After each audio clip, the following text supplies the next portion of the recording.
German में कहते हैं कुहा कुहा, नॉर्वे में कहते हैं को को, पोलिश में कहते हैं क्रोवा क्रोवा, चेक में कहते हैं क्रावा क्रावा, हिंदी में कहते हैं धेनु गैया गैया, पौष्टिक दूध दही मक्खन देती मेरी गैया।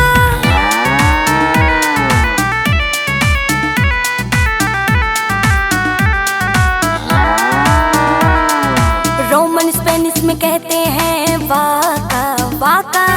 फ्रेंच में कहते हैं वाचे वाचे,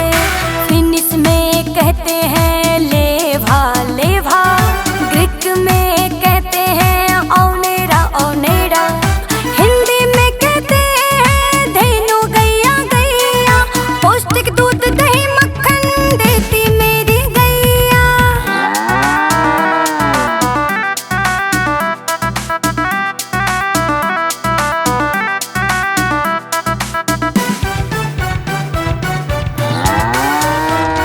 इतावली में कहते हैं मोका मोका,